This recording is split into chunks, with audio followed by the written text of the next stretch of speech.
Y'all ready to be history? Get started. Welcome. Hi. Hello, everyone. To the Pro Audio Suite, thanks to RØDE microphones. These guys are professional. They're motivated. Introducing Robert Marshall from Source Elements and Someone Audio Post, Chicago. Darren Robbo Robertson from Voodoo Radio Imaging, Sydney. Tech to the VO stars, George the Tech Whittam from LA. And me, Andrew Peters, voiceover talent and home studio guy. Line up, ladies! Here we go. Andrew's internet sucks. As best as I can tell, Andrew's actually fallen off his Vespa during the week or something. He's disappeared somewhere. I don't know where he's gone. I thought he didn't pay his internet bill because no one's paying us on Patreon enough. That's right. That's it. Exactly. Oh, that's where the money from Patreon goes. That's where the internet for Andrew. Andrew's For internet Andrew. connection. Yeah. That makes sense. Because he lives in the asshole of the world, there's no real sort of 5G or 4G or phone connection down there. So unless he's got his cable connected, he's screwed. He's Oh, off. boy. He Well, basically doesn't exist to us, right? Exactly. It's like, But we thought it might be a good idea to have a quick chat about some of the Black Friday deals we picked up. For I me, believe it's a good idea. yeah. Well, I mean, Robert, you were saying you scored a plug-in alliance package. Is that right? yeah, I grabbed the Plugin Alliance Mega Bundle, I think it's called. And the main reason why I did that was actually because in the studio where I'm doing music, I have a Pro Tools system with a HDX card in there, actually. And to use the power of the HDX card, it uses specific plugins, kind of like the Apollo system uses specific plugins that run on the DSP chips. But the Apollo plugins don't run on the DSP cards for Pro Tools, and it just seems beneficial to have some plugins that run in DSP and not in native mode. So you're able to monitor in really low latency in a similar way, except you're doing it inside of Pro Tools, not on that console on the side of the Apollo. So the Mega Bundle as a HDX A whole version? bunch of the plugins are DSP, which run on the HDX chip. Exactly. Ah, okay. And so, and not enough of them, to be honest, because I began playing around with it. It's like, you see which ones are and aren't.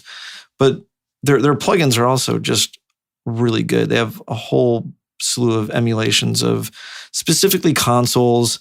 And then they have your classic like compressors that some of them are not named exactly. Like, for instance, they Right. don't have a LA2A, but they definitely have a plugin in there that acts and feels and can be like an LA2A. Yeah, they're not allowed to call it that. Universal Yeah. owns that.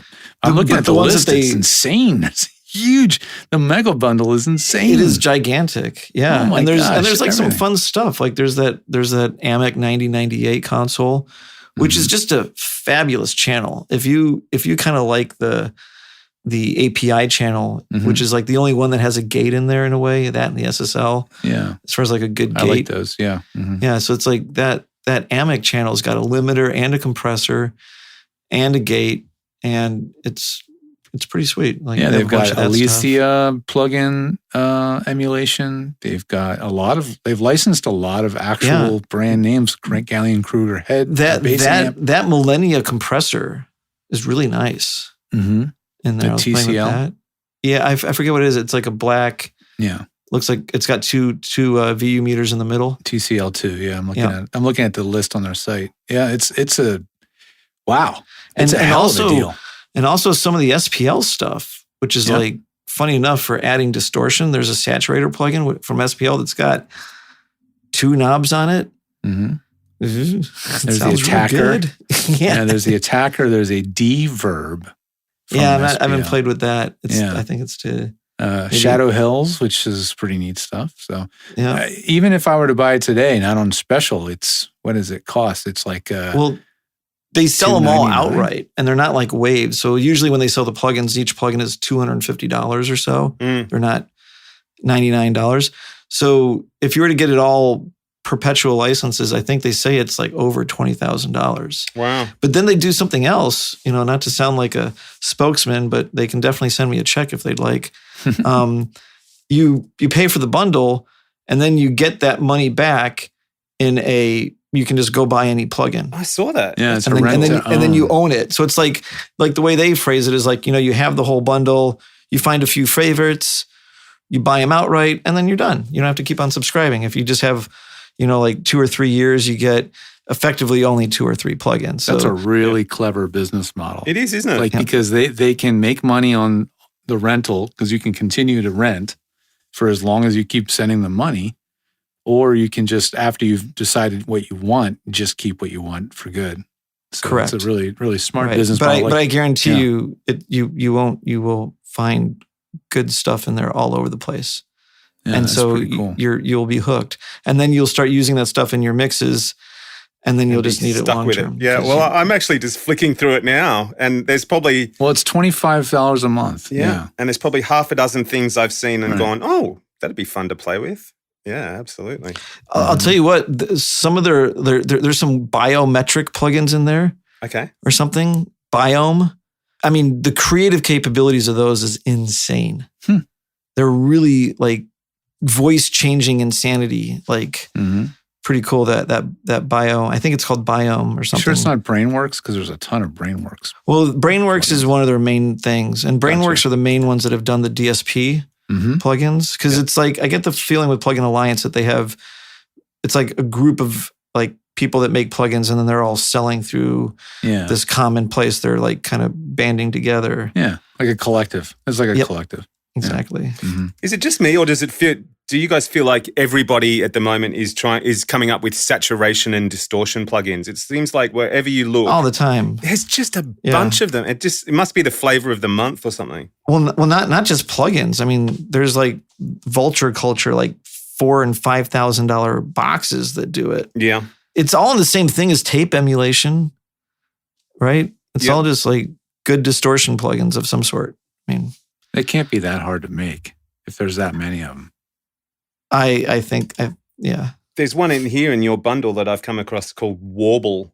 It just says Warble is the ultimate vintage tape modulation and lo-fi effect that makes everything you throw at it sound So I was playing special. with that. It's like it can make it sound like all like tapey and lo-fi. I was just playing with that because I of course stayed up until like 4 a.m. Like, oh, I'm just going to install it, and then you start like just ripping through plugins, and you're like, all of a sudden the clock. Yeah. Well, the other one that takes my eye is the Novel Tech Vocal Enhancer.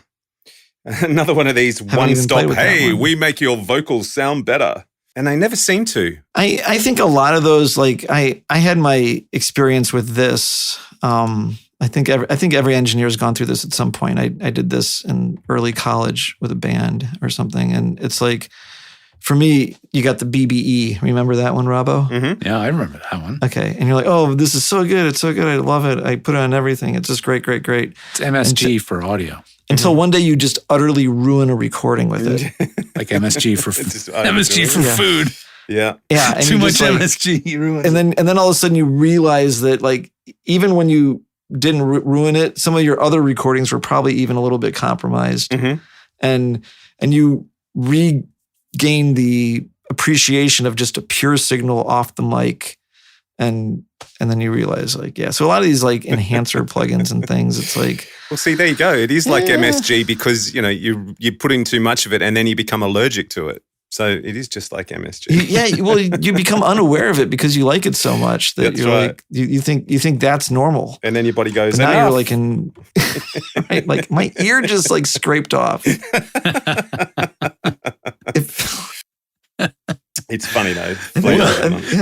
What plugin bundle did you land I went on? I went with the Slate Digital one. Only because there's an EQ in there, and of course now I'm talking about it, it's gone out of my head. But it's a center and side EQ.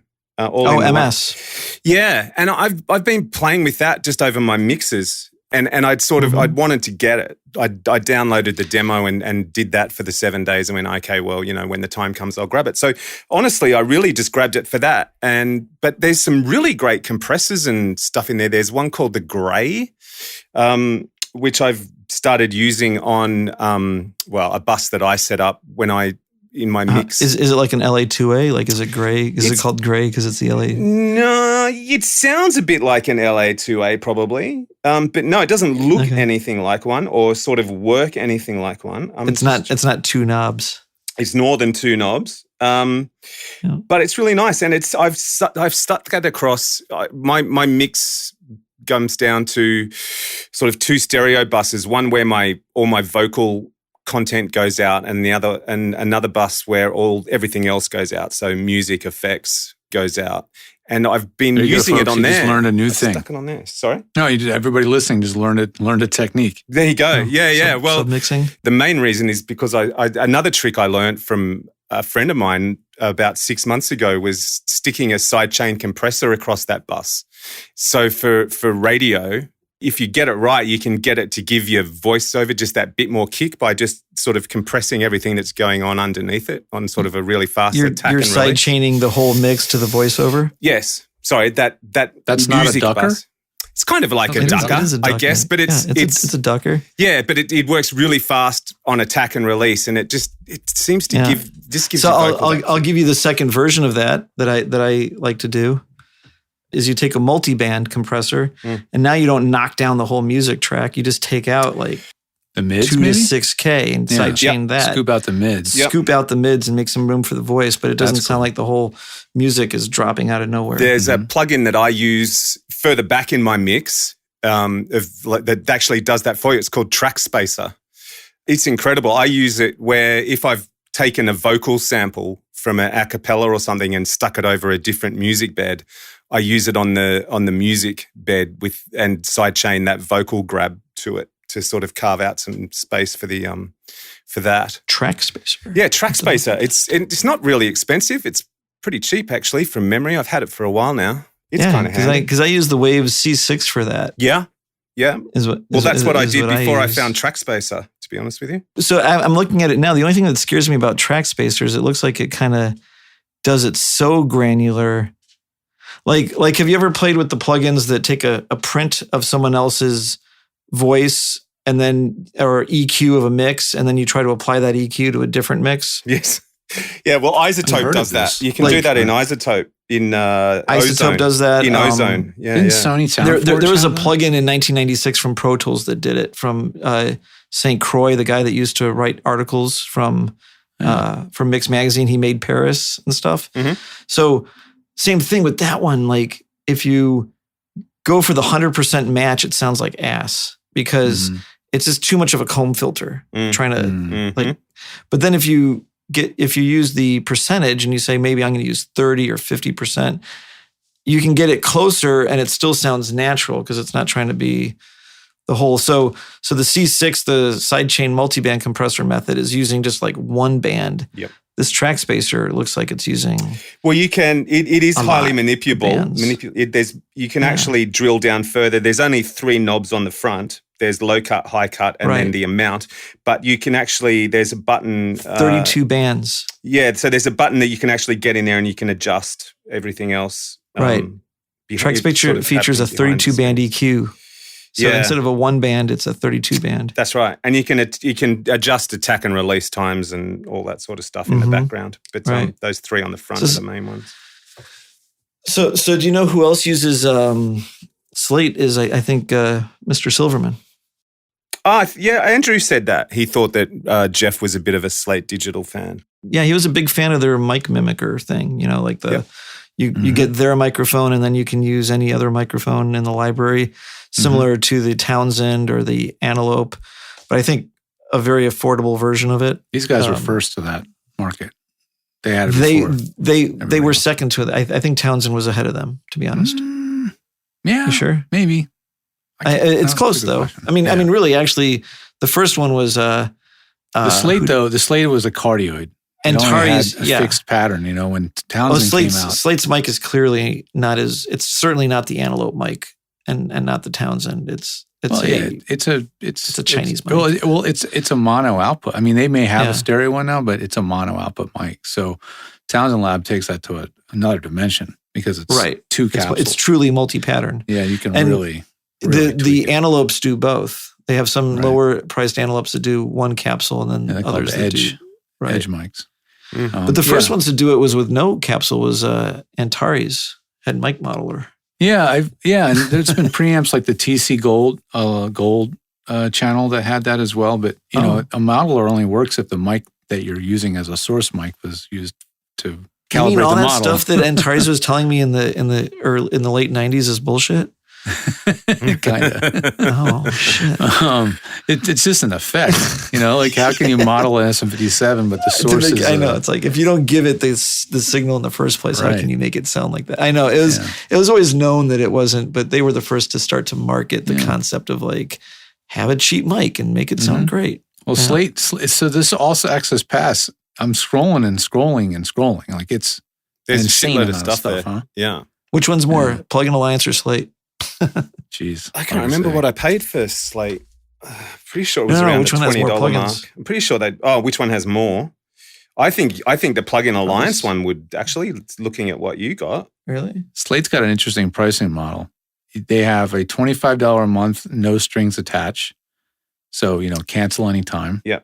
They have a $10 a month for the first 6 months, then it slides to 15 months, but it's a 1-year contract plan.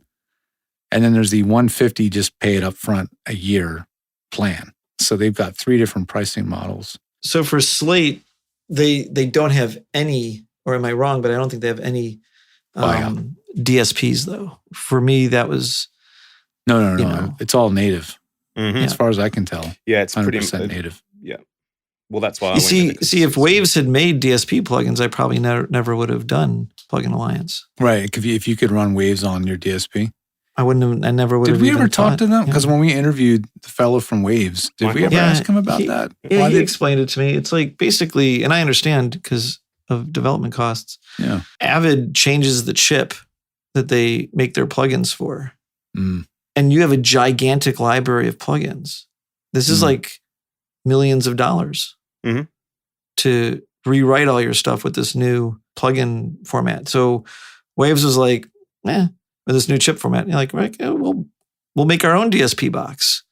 And that's what they did. Yep, makes sense. And that's what the DigiGrid or whatever they call it, Yeah. Absolutely. And so for me, I was like, well, God damn it. Like now it's not the same. And I basically, honestly, still use a lot of Pro Tools 10 systems for that reason, because Waves is all I needed and still is mainly what I need. And this other stuff is really fun. There just happens to be an HDX system that I've got access to. And so why not kind of light it up and see what fun you can have with it, kind of thing. But you do miss it. You do, like, you get in a flow and you use the stuff that you use and you know it. And you're like, all right, now I got to go spend until 4 a.m. to go see what I've got now. It's funny, isn't it? Because I probably, like you, I work off templates in Pro Tools. So, I'm recording on a template now. I've got a Pro Audio Suite template. I've got a radio imaging template. I've got a TV template, blah, blah, blah.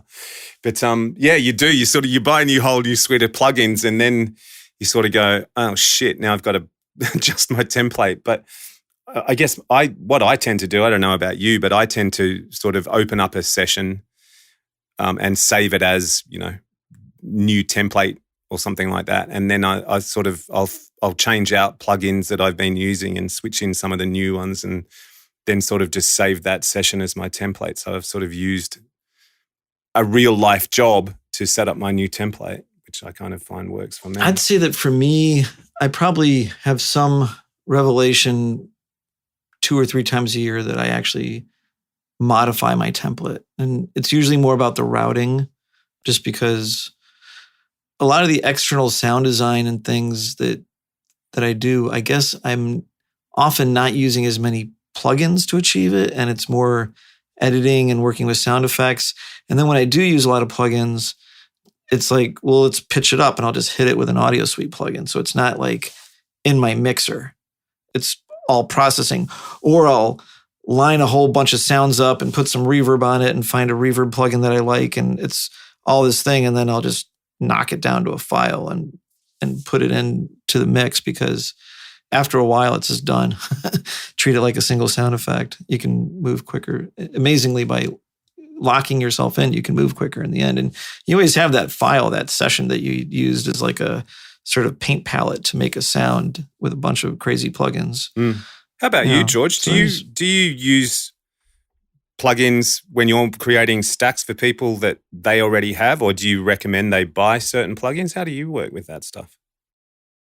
Yeah, I mean, for me, I've had to learn to adapt to whatever tools were available to me. It'd be like, I'm kind of like a nomadic engineer who has to sit down in the control room of any other artist and just figure shit out. Yeah, and just deal with what you see in front of you. Yeah. Yeah, so, I've been hogtied many times and forced to just use whatever's in the box, because my philosophy has been since the very beginning of doing this is that the tools are already there. You just don't know how to use them yet. Mm-hmm. Yes. Now, there are definitely specialized plugins these days that do very unique things. I mean, that aren't going to be bundled in a DAW. There's reasons why these plugins exist. But I feel like if you know how to use the expander plugin in Pro Tools, it's going to do a really, really good job. Oh, yeah. It's got all the parameters you need. Yep. The parametric equalizer, the 7-band. You might want another band or two. Got it. Load another one if you need to, but you can always get a lot out of it. You don't need more than that, probably. And that's a very flexible EQ. It gets really tight with the Q. Is there a graphic that comes with Pro Tools? I don't think there is. Right. So if you want a graphic, you might need a graphic EQ. So every DAW has a certain amount of plugins that are functional, but for the needs of a voiceover, it's minimal, right? If I use more than 4 plugins in a chain, it's unusual. It's because I need 2 EQs for some reason. I need a pre-compressor and a post-compressor EQ, or I need a de-esser. I just can't get around it. So, then maybe I'll need more. But for the most part, I'm using the plugins that come in the box, quote unquote.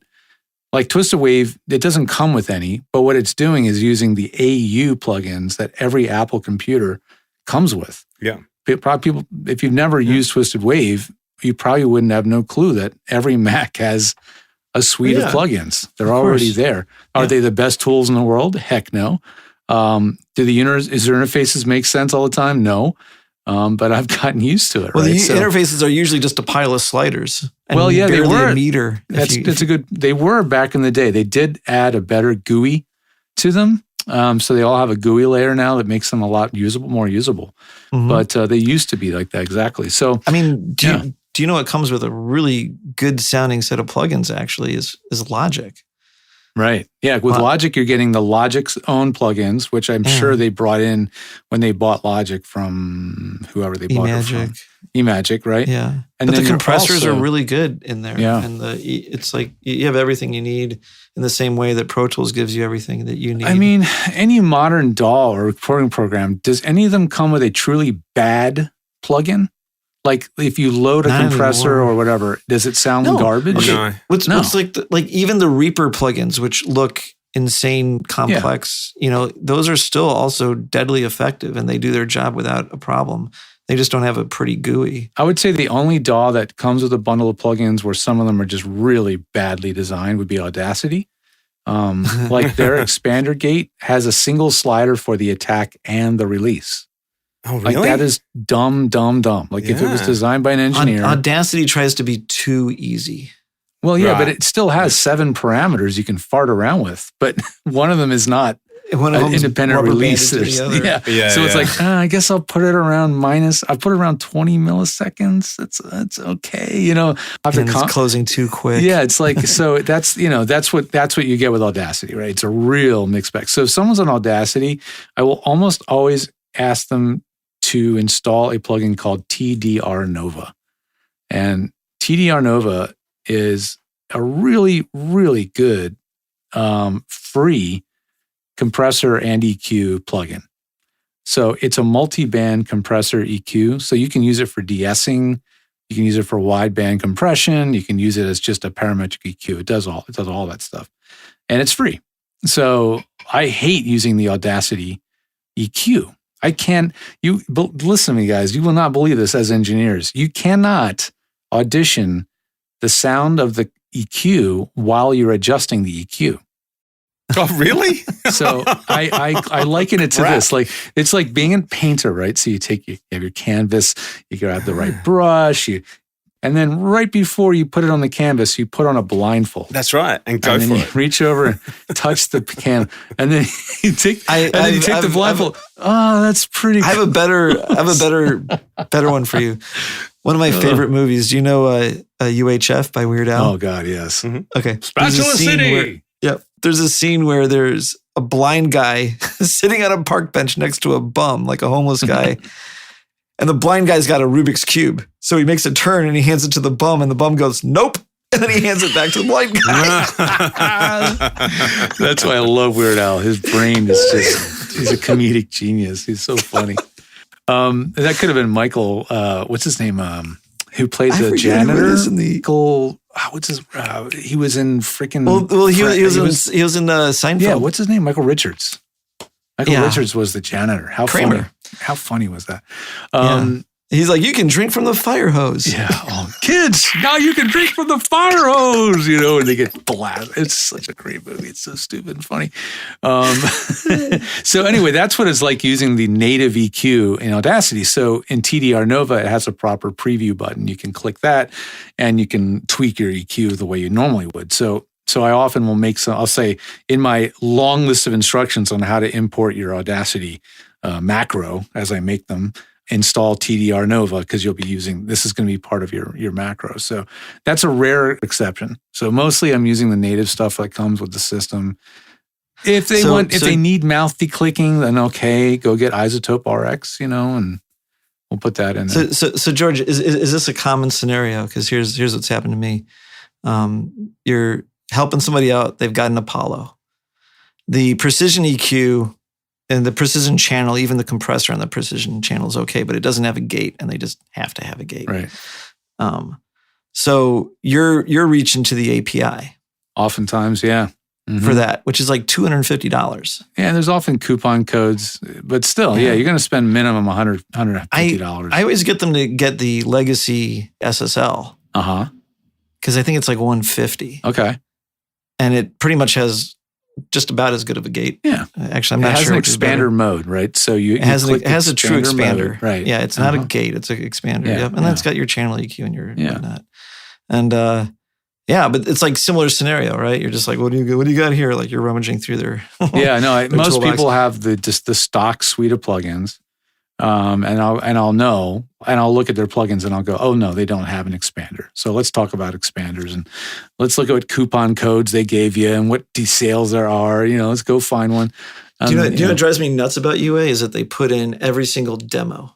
I know it's a devious thing that they do. It's devilish. I mean, you can go in there and painstakingly remove every plugin you don't own or disable it, right? So they don't just show up.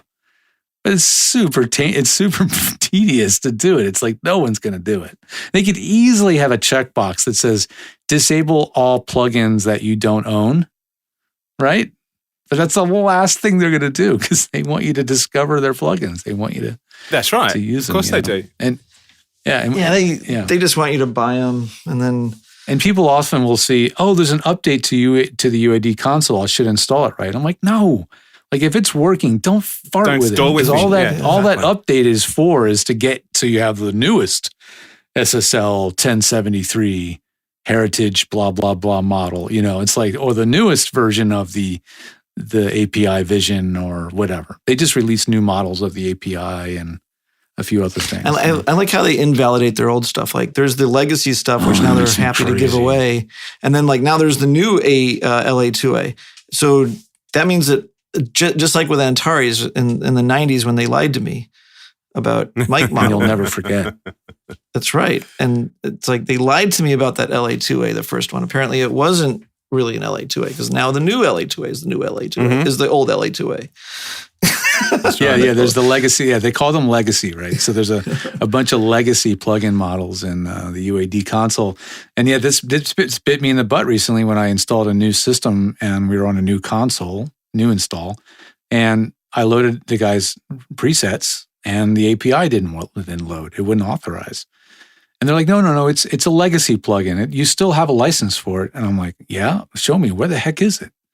I mean, I couldn't find it. It was not there. And then a week later, after we farted around, just gave up, they pushed an update and all of a sudden it worked. Imagine that. So I was like, see, you guys screwed it up. You didn't even know it. So the moral of that story is don't touch it. Don't touch it. And do not go to Monterey. Yeah, don't go to Monterey. Okay, let's talk Monterey for 5 seconds. I have it now. Why? Because I bought a brand new MacBook Air from Apple, straight from China, because I wanted it to have 16 gigs of memory. and you have to buy it straight from Apple. Nobody else sells it. And it comes with Monterey, because I just got it like last week. So far, so good. I'm not using Pro Tools on it yet, but it's running everything without a problem. And I did test it with Source Connect today because you guys were able to push an update to support it, and it works no problem. So kudos to you guys at Source Elements for That was because everybody wants to buy the new painful. Mac when it comes out. It's so damn exciting. The new MacBook Pro with, more power than God, and you want to have it and you want to use it, and then it doesn't work with one or two critical things. And I mean, as a developer, Source Elements doesn't have an advanced release of the gold Monterey release. No, and it's just annoying. I mean, they move quick, and you're also trying to. You're still do what you're debugging doing the last normally. update that they released. Yeah, you're just trying to do your own course, and Right. Apple is there like diverting you and messing you up, and Annually. that's annoying. Annually. Yeah, and that's Like your like release schedule is almost got to be tied to Apple's release schedule, because you have to be ready. you have to be just behind them, or like Right. you can't be right with them. Exactly. But you have to be a little bit reactionary. But as bad as that is, at least it's predictable. Whereas in Windows, you're on build number 1907, just magically. And then one day you're on like and you're like, why 1950. doesn't stuff Yeah. work? Oh, well, that's because you should be on build 1906. Well, when did that install? Well, probably on Patch Tuesday, when it automatically installed while you were asleep. That's the difference. That's the difference. Between those two worlds. Absolutely. You can choose to not install Monterey. You can actually have but the willpower to not click upgrade. If you buy a new computer, I understand that Apple won't do it. Yeah, you're stuck with it. Actually, there probably is a way to backdate it if you really. If you try talk to hard. the right person at Apple, you could probably somehow manage to get Big Sur on a new Mac, because it's completely arbitrary. Like, okay, I bought a brand new MacBook Air the day it came out a year ago, came a Big Sur. I bought another one a year later because I wanted more memory, right? And it came with Monterey. They're identical computers. Right. So the question is, do they purposely make it so you cannot put Big Sur on the Monterey machine? Well, I can't. Or can you go through the painful process of putting Big Sur on Monterey? I can't do it, but Apple could do it. Mm-hmm. Did you try it? I didn't try it because I didn't feel like bothering with it. Like, Right, because it's going to take you a day. yeah, and frankly, everything pretty much did work. Like, my theory is that Monterey is just Big Sur with a few new bits and pieces glued onto No, it. Monterey is different underneath. Is it really? Because Catalina and Big Sur like didn't break much, and we were able to like deal with it pretty easily. But Monterey is different. Oh, okay. There's enough. So my I theories don't know are- exactly yeah. what it is, but it caused work. Got it. not the kind of work that you dealt with when Catalina came out or when Big. Yeah, like Sur some came updates are easy and some updates are like boo. And See, that's interesting, because Monterey came out a year after their new hardware came out. So I would have thought the real change was when Big Sur came out, but that's not well, case. because Rosetta or what's it called works well. right. So there's still that. Even when you catch up with something, you didn't catch up. Right. Yeah, right. Is Source Elements the newest release? Is it native or is it Rosetta? No, it's Yeah, Rosetta. it's running on Rosetta, yeah. No. Because it would be an incredible undertaking. That's just not happening Yeah. with 3.9. Yeah. Wow. Well, anyway, there you go. we digress. Well, back on free plugins just quickly before we bugger off. Have either of you guys come across Melda Productions? MELDA Production. Now you can download a free bundle which has got a whole bunch of stuff. There's an auto panner, auto pitch, compressor, reverbs, saturators, blah. There's about I'm just looking at it now in my audio suite. There's probably like 25, 30 plugins that you can download for free. But listening to what you were saying, George, about trying to sell your stuff, they've also got other ones that aren't free. But for free stuff, it's actually quite good. And thinking about what you were saying in terms of EQs and compressors and stuff, I mean, even if you just downloaded their EQs and compressors, they're pretty good for freebies. So Let's see here. I'm looking at it right now. In the free It says bundle, free Magic and Auto / Pander. $30. Maybe they give you an option to pay or something. you can contribute. So if you open up the free ones, there's a little button down the bottom that says, "Hey, would you like to contribute?" Which you can just ignore. You don't have to. So it's down the bottom it says it is free, but please upgrade if you can and make this disappear. So you can if you want. It's like but you don't Reaper. have to. Yeah. That's what Reaper does. But it's nag actually you for forever, but yeah. Hey, they have a saturator, by the way. Yeah. For free. And that's right. Exactly. And I don't use them a lot, but when I do, they work nicely and they do what you want them to do and all that sort of stuff. So yeah. Thanks. Yeah. I mean, for my use case, I don't need a lot. I don't ask for a lot, but I do need a few specific tools. So it looks like there's a lot of what I would need in here. I don't think the stereo expander is going to be what we want. I think it's a different kind of expansion. Well, the equalizer has a sonogram in it or a RTA or whatever. That's awesome. Yeah. Right, but there's no expander. Am I right? I'm looking. I think there is. Hang on. Not in the free bundle. Oh, not in the free bundle, no. I'm sure they have an expander. But I'm sure you would find one on the site somewhere that you probably have to pay for. Yeah, exactly. It's often they might get in trouble for the Meequalizer, Joe Meek. Yes. Oh, the Meequalizer. Yeah. Well, it is. But I do like the metronome. The metronome. The metronome. And the noise generator. Yeah. And the notepad. The notepad. And they do have the note. Well, I'll check so it they out. have a compressor, but no expander. I will grab it and give it. It's so funny. I'm sure there's just like one number in the program where you just make it negative, and then your compressor is an expander. Exactly. It's like literally. I think they know that it's one of those plugins a lot of people need, and so we'll just leave that one out. Just like Universal does. Companies are very good often at knowing that one thing. But the other thing is, Universal never made an expander. Like no, they don't have one of their own. They don't have one of their own. Like they don't have. There's no URI or Universal or Teletronics expander. Do you know that they ever made one? I don't think so.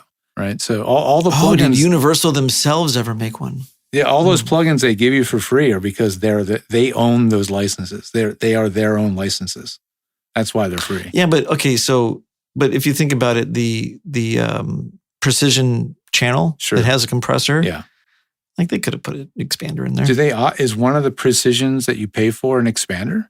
It's not. No, they don't have. That's what I'm saying. They don't. But that's not a piece of hardware. That's like a true. That's just a plugin. No, I know. It's a fantasy hardware. Yeah. But it's weird that they don't. That it is odd that they left it out. So either someone that does designs for them said, nobody needs it, or what? I think one of the reasons is this, like in the music world, for a lot of people, I think actually, since recording on digital workstations, where you want to gate something, you're better off just editing it and deleting it, right? Even if it's between toms, it's not that bad. You get a much better result than trying to have something react. You're not running a bunch of, what are they, Capexes anymore? Keepex, yeah. So it's not as needed in the music world. And then when do you need it in the music world is when you're doing like weird gated effects with hi-hats. Right. Or, like dance music. And you're better off doing effects. It in your DAW anyway. Where you can for like normal it. Gating. Yeah, it's really an editing function more than a processor anymore. Makes sense. So there isn't as much of a need in the music world. And then, here in voiceover, which is the other thing, which is why you don't need to process your audio in the first place. Because they're going to hear the gate, they're going to know that you're hiding it, and then they could delete it themselves. I have successfully fooled engineers during Source Connect sessions while using an expander. Really? I've lived it to tell the tale. They should hear it. But you know this, Robert.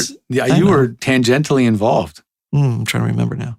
Let's go back to Atlanta to this little pop-up studio. When you used up my demo. Yeah, when I had to use an API channel strip. You used my demo. Now I can't use it anymore. Yeah, I had to use an API channel strip to run the expander to pretend we were in a soundproof studio. And it worked. I was like, oh my God, I just pulled that off. Yeah. And that was a Source Connect session. That was live directed, commercial, being performed by my ex-girlfriend. So here's the question. The pressure was on. Would they have said something if there was no expander there? Yeah, they did. That's why I turned it on. Oh, they did? Okay. But this was the clever part. This is where I was really being a stinker. We left the door open. I'm sorry. They said, do you have a door open somewhere? And I said, just a sec. And I got up and I walked back and I enabled the expander, and they were like, "Oh, okay, that's good. All right, let's go." I was like, "Oh my God, yeah!" I folded. Yeah. If the rules of these processors, if the issue you're trying to hide is minimal enough, like that piano, for example. Mm-hmm. If Yeah, it I was was just gonna- I'm trying quiet to get back to- enough, you could expand it out and nobody would notice. But if it Sage. goes beyond a certain threshold, I'm in a podcast. say minus 40, it's not going to help. All it's going to do is call more attention to the Correct. thing because you're going to hear it jumping in and out at you, right? So expanders work to a degree. If your noise floor is low enough, it works great. It can't be above, I don't know, let's say minus 40 or something. Yeah. And at that point, honestly, it is something that probably would have gotten deleted anyways, because Right. no one ever really, like, you're cutting the voice and you're putting it in very specific places. And Well, you're not- commercial, yeah. You're literally, Yeah. it's like sound bites. Place this one here, place this one there. It's like in a vacuum, right? Pretty much. Yeah. And you usually end up, I mean, I don't know, you can move fast and maybe you're leaving stuff off, but it's not that hard, even with, tab to transient to get a tight edit on things. Do you mess with room tone a lot in a commercial mix? Like, not do you on, strip not in on voiceover. No. Do you strip in a voiceover's room tone Never. underneath No. on a track? No. Because I need room You tone. do that. You do that with dialogue because the dialogue is too noisy to cut out. That's Right. exactly the reason why you can't get away with gating dialogue. So you have to, like, it's less noticed if it's always there than if it goes away. It's the Right. whole feel the silence thing. Absolutely, yeah. Yep. But on voiceover, if it's not clean enough to basically just cut it tight, then that's bad. And that also depends on your music bed. So sometimes you take away that music and then all your dirty underwear is there. But True. Made a couple of those over right, the audio years. typically it's not that bad That's why audiobooks are tough. I mean, you're because you're out there in the open. out there in the open. They want to hear the room tone, and they're compressing the bejesus out of it. I mean, the limiter. Oh, so it just pulls the room tone yeah, up. it's real tough to get What's the RMS that they expect on audiobooks? minus 20. Wow. That shouldn't be that compressed then. That's Yeah, because they're not doing narration; they're doing characters. So they're going from almost yelling yeah. and screaming Okay. to like speaking under their breath.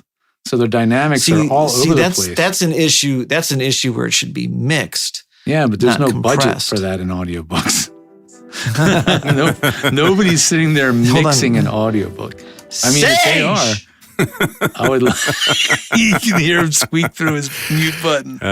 Sage is testing out Robert. Well, actually, she's Sorry. testing out me, to be fair. What's your mute button, Robert? Because we could hear you. I didn't mute Robbo, so it hit his headphones and funny. came back at you. Sorry, Robbo, that was your ear. Talking about dynamic range, though, a show I've been watching lately that I've only just discovered. It's been around forever, but TV show called Blue Bloods with Tom Selleck. Have you guys ever seen that? Heard of it? I don't know. Sounds like a Do cop yourself show. a favor. If you've got Paramount, put it on and have a listen. The dynamic range in that show is incredible.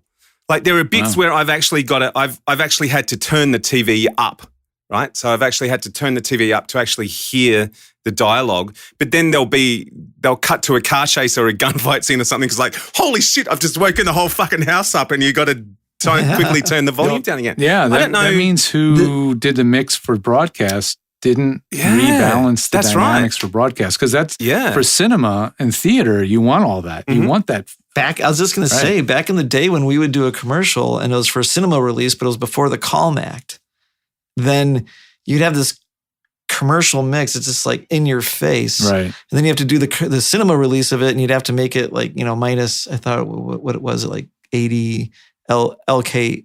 It wasn't LKFS at the time. It was LF, whatever. It was Lufs? Dolby's thing. Lufs? Not Yeah, Dolby? but it wasn't. Okay. There was a box that Dolby made. Really?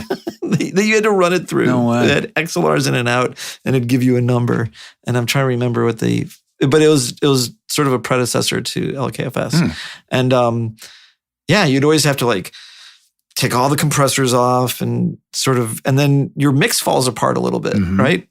Because you squeezed it together. That's right. And fix it in the mix. And now you have to like kind of rebalance a few things here. 'Cause Wow, that's interesting.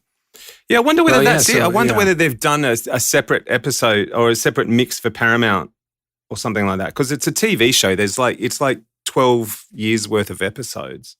So I wonder whether they've done like a Paramount remix or something like that. Because I can't believe that it would have gone to free-to-air TV like that. Yeah, maybe not a remix, but like a remastering. Oh yeah, remaster. Yeah, absolutely. Yeah, I don't think you'd. Well, it's enough of a problem that the manufacturers that make like home theater receivers and now like sound bars, put compressors on they them. actually have a function that does this. So yeah, right. It will auto level for you. So when the commercial comes on, you don't get blown away. Again, before Callmac, this was a nightmare. Remember? I mean, you get out of a scene of a movie or a TV show, and then the commercial comes on. It was like the love scene was very quiet. Yeah, and then like Bob's mattresses. Yeah, exactly. It was like brutal. Right? I think you more see like shows like Family Guy and whatnot, like making fun of that type of commercial. Mm-hmm. But I think more of what they're making fun of is like the difference between a local commercial made for like a business down the street and a national brand that actually has. Same as the smaller the market, the more antiquated or even anachronistic the production might be. Mm-hmm. Right. Yeah. It's like bad green screening and like, people looking directly in the camera. Yeah. I love my favorite are those fake commercials on Reno 911. You ever watch that series? I can't think of any. I know the show. God, that show is funny. Well, they do their own commercials. They're cops, and they're reading script, obviously, and they're just absolutely miserably bad. Everything, the production value, the way they read their script for the commercial, everything is just horrible. It's really funny. And it might even be partly real because they're probably just making them cold read a script. But that show, and I'm really going way off the rails now, but that show is 100% or like 99% improv. So all the scenes, they're just given a scenario. Here's what's happening. And then they riff. It's completely improv. Wow. So when they make them do these fake commercials, now they have to cold read a script and they're just reading it. Yeah, right. And it's terrible. It's so funny. It's great. That's a great premise. Yeah. I love that show. I love it so much. So the point is, find a free expander and let us know because we don't know of a good free expander. Who knows? If you know a good free expander, please let me know. Let it in the comments below. That's the first question that comes out of this episode. And the second question I have is, we've been ranting now for like 50 minutes. We've gone from Black Friday to expanders to plugins to TV shows to dynamic range. What do I call this episode? I think the first 10, 15 minutes is the episode, and the last 30 minutes is for the Patreon listeners. Yeah. Yes. Yeah, it's thank you, NBN and Andrew. Yeah, that's right. This will be our best showing episode yet. And what does that say? Right. Well, that was fun. Is it over? The Pro Audio Suite recorded using Rode NTG5s and Source Connect. Edited by Andrew Peters and mixed by Voodoo Radio Imaging with tech support from George the Tech Whittam. Help us share the show with more people and get your hands on exclusive content by contributing to our Patreon page. See patreon.com/Pro Audio Suite. Don't forget to subscribe to the show and join in the conversation on our Facebook group. To leave a comment, suggest a topic, or just say g'day, drop us a note at our website, theproaudiosuite.com.